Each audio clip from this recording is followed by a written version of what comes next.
Hello, good morning mga katubig. Ngayon po ay ituturo po namin sa inyo kung paano po mag-activate ng ating AGP, ang Acid Guard Plus. Una po, buhusan na po natin ng init na tubig ang tumbler para ma-sterilize. So yun po yung una natin gagawin.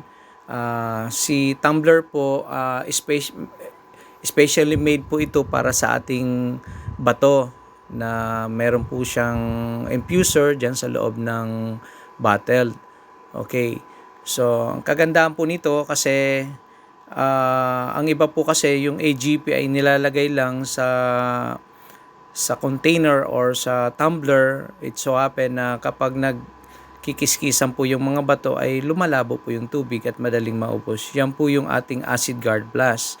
And sa likod po ng Acid Guard Plus na yan, meron naman pong instruction kung paano siya gawin. So ngayon po ipapakita namin sa inyo kung paano po siya. Ayan, kumuha lang po ng malinis na tamang-tama lang na mangkok or bowl, and lalagyan po natin ng either purified or distilled water. So mas maganda po kasi na yun ang ating huhugas sa unang kasi meron po siyang mga powder gawa ng sa packaging po ay nagkikiskisan po yung mga bato.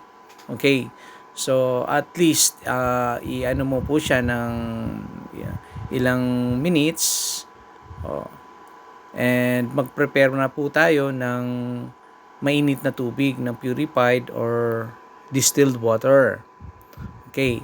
So next step, ilipat po natin yung water sa ibang lalagyan para papalitan po natin siya ngayon ng mainit na tubig. Okay. So yan pong yung pinagugasan po, paborito po namin yung inumin kasi talagang pure alkaline na po siya. Okay, mas maganda yung effect nun. Hindi ka na magbababad ng isang oras or 2 oras. Ayan. So, sa makikita nyo sa video, mainit po na tubig yung nilagay. And, ang next step po ay syempre, ilalagay po natin sa infuser. Yung sa tumbler, meron po yan infuser. Ilalagay na po natin dyan yung mga bato na pinagugasan. So, para clear po, malinis yung water na ilalagay natin sa tumbler.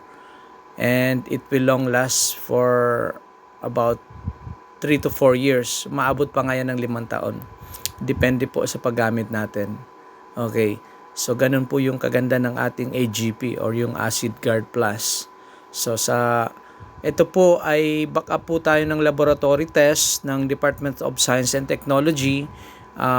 Meron po tayo niyan na certificate na tamang-tama lang po yung kanyang ipoproduce na magnesium, calcium, potassium, and then the sodium na kailangan po ng ating katawan.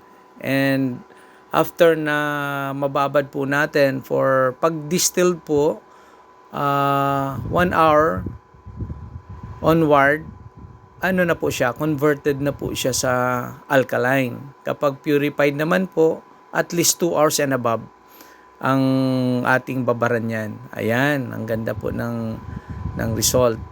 Ayan, yung ilalagay po natin na tubig, either absolute or Wilkins, lahat ng klase ng distilled water kasi mababa po yung halos ang distilled po ay 0 TDS. So, yan naman po ay purified at least 2 hours. 2 hours po nababaran, converted na po siya into alkaline.